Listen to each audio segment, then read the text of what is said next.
আসসালামু আলাইকুম ওরহমতুল্লাহি ওয়াবারাকাতুহু। প্রিয় দর্শক, সকলে কেমন আছেন? আজকে আমরা যে বিষয়টা নিয়ে পড়ব তা হলো আরবি হরফের মধ্যে কোন হরফটা পূর্ণ হরফ আর কোন হরফ অপূর্ণ হরফ। এই বিষয়টা নিয়ে আজকে আমরা পড়ব। বিষয়টা খুবই জরুরি আরবি পড়ার ক্ষেত্রে, বিশেষ করে কোরআন মাজিদ পড়ার ক্ষেত্রে। আপনি যদি পূর্ণ এবং অপূর্ণ হরফ না চিনে থাকেন তাহলে এই ভিডিওটা না টেনে শেষ পর্যন্ত দেখুন। ইনশাআল্লাহ আপনি পূর্ণ এবং অপূর্ণ হরফ এটা চিনে যাবেন। তো আল্লাহ তাআলা আমাদের সকলকে শিখবার তৌফিক দান করুন। তো চলুন শুরু করা যাক। এই যে হরফটা এখন আমরা দেখতে পাচ্ছি সেই হরফটা হচ্ছে বা, কিন্তু এই হরফটা হচ্ছে শুরুতে, অর্থাৎ শুরুর বা, যেটা একটা অপূর্ণ হরফ। আর এটাও বা, কিন্তু এই হরফটা পূর্ণ বা পূর্ণ হরফ। এটা পূর্ণাঙ্গ বা, পূর্ণ বা বা আপনি শেষের বা বলতে পারেন। আমরা যদি একটি বাকে আলাদাভাবে লিখতে যাই তাহলে সেটা কেমন হবে? এরকম, যেটা পূর্ণ বা। এরপরে ধরেন এটা হচ্ছে শুরু বা, অর্থাৎ একটা বা যদি আমরা শুরুতে লিখতে যাই তাহলে সেটা কিভাবে লিখব?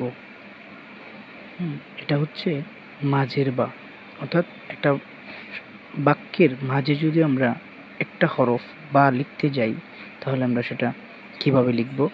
সেটা এমন হবে। এটা হচ্ছে শুরুর বা, এটা হচ্ছে মাঝের বা। যেমন এখানে ফাঁকা জায়গাটা যদি আমরা একসাথে বরাট করে ফেলি তাহলে এটা হবে পূর্ণ বা, এটা হবে মাঝের বা। এখানে মোরাক্কাব বলে, এখানে যদি আমরা মোরাক্কাব করে ফেলি, আর মাঝের বা এবং শেষের বা যদি আমরা মোরাক্কাব করি তাহলে এটা হয়ে যাবে শেষের বা, অর্থাৎ পূর্ণ বাটাই হয়ে যাবে শেষের বা। মাঝখানে যে আমরা যদি দাগটা মুছে দিয়ে একটা আরেকটার সাথে অ্যাডজাস্ট করে ফেলি তাহলে এটা হয়ে যাবে শুরুর বা এবং এটা হয়ে যাবে শেষের বা।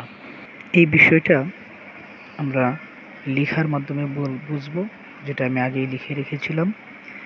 তো আপনাদের সহজের জন্য একটি পেজের মধ্যে আমি লিখে রেখেছিলাম এটা। এখানে দেখেন, এই যে আমি যেটা নিচে কলম ধরেছি সেটা হলো শুরুর বা, এটা হচ্ছে মাঝের বা, এটা হচ্ছে শেষের বা।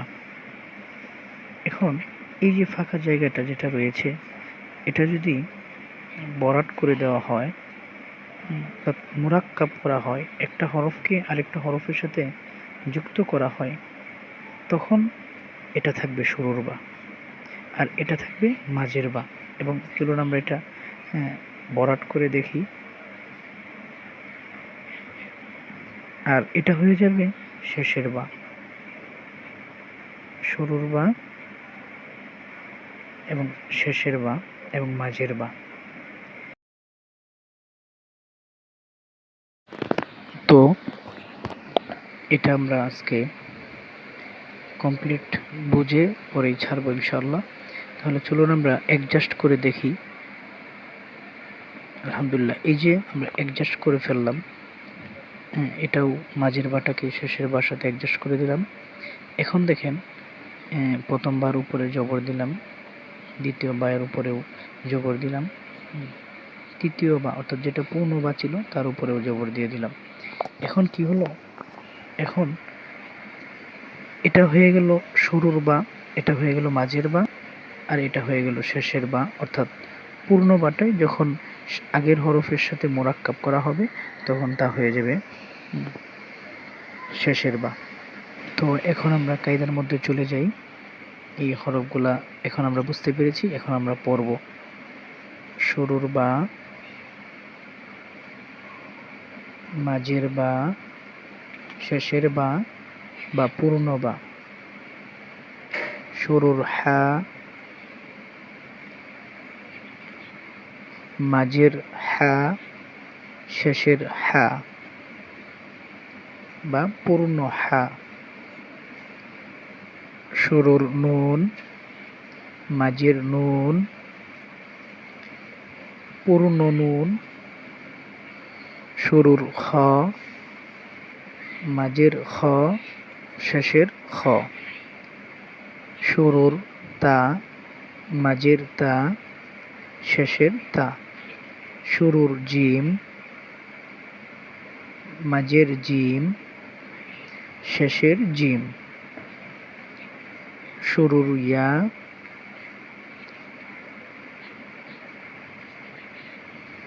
শুরুর ইয়া, মাঝের ইয়া, শেষের ইয়া বা পূর্ণ ইয়া। শুরুর সদ, মাঝের সদ, পূর্ণ সদ সদ। শুরুর সা, মাঝের সা, পূর্ণ সা বা শেষের সা। শুরুর দদ, মাঝের দদ, শেষের দদ। শুরুর শিন, মাঝের শিন, পূর্ণ শিন। শুরুর সিন, মাঝের সিন, পূর্ণ সিন। শুরুর ফা, মাঝের ফা, শেষের ফা। শুরুর লাম, মাঝের লাম, শেষের লাম বা পূর্ণ লাম। শুরুর কফ, মাঝের কফ, শেষের কফ। শুরুর মিম, মাঝের মিম, শেষের মিম বা পূর্ণ মিম। শুরুর আইন, মাঝের আইন, পূর্ণ আইন বা শেষের আইন। শুরুর হা, মাঝের হা, মাঝের হা দুই রকম মাঝে হা হয়, শেষের হা, শেষের হা। শুরুর গইন, মাঝের গইন, শেষের গইন, পূর্ণ গইন। শুরুর কাফ, মাঝের কাফ, শেষের কাফ বা পূর্ণ কাফ। আলহামদুলিল্লাহ, আজকে আমরা পূর্ণ হরফ এবং অপূর্ণ হরফ চিনতে পেরেছি ইনশাল্লাহ। আশা করি কারো কোনো সমস্যা হবে না এই পূর্ণ হরফ এবং অপূর্ণ হরফের মধ্যে। তো সকলেই চ্যানেলটি সাবস্ক্রাইব করে পাশে থাকবেন এবং নতুন ভিডিওর জন্য কমেন্ট করবেন। সকলকে অসংখ্য ধন্যবাদ। আল্লাহ হাফেজ। আসসালামু আলাইকুম।